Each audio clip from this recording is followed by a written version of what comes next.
Good evening everyone. আশা করছি আপনারা সবাই ভালো আছেন। Welcome back to my channel through my lens. Janpath আমরা যখন ঘুরতে গেছিলাম, জনপথের ঠিক পাশেই এই মেলাটা বসেছিল।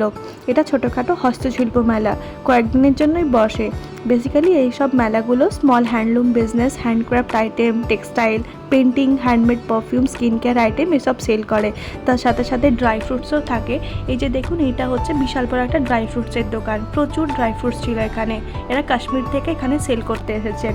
চলুন তাহলে আরও একবার আপনাদের সাথে মেলাটা আমিও ঘুরে দেখি।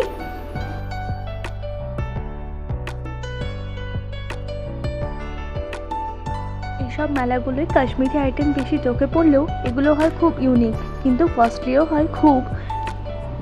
এই মেলাটা ছোটোর মধ্যে খুব সুন্দর হলেও 42 থেকে 43টা স্টল ছিল। প্রত্যেকটার থেকে প্রচণ্ড ইউনিক। খাবারেরও 2-3টে স্টল ছিল। আর এই জায়গাটায় প্রতিদিন সন্ধ্যেতে অনুষ্ঠান হয়। ছোট বড় অনেক রকমের শিল্পীরা আসেন আর অনেক ধরনের প্রোগ্রাম হয়ে থাকে।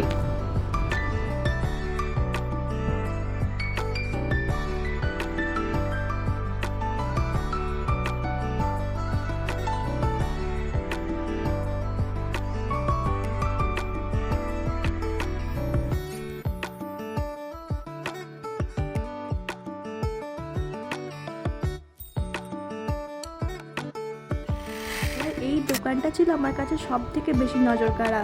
কাঠের সব জিনিসের ওপর সুন্দরভাবে রং করে সাজানো, বাচ্চাদের খেলার জিনিস, তাছাড়া ঠাকুর রাখার জায়গা, ঘর সাজানো, গয়না রাখার জায়গাও ছিল খুব সুন্দর সুন্দর।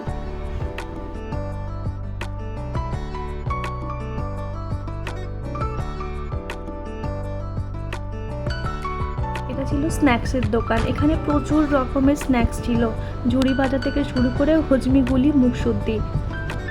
এরকম ছোট ছোট মেলা তো আমার খুব ভালো লাগে।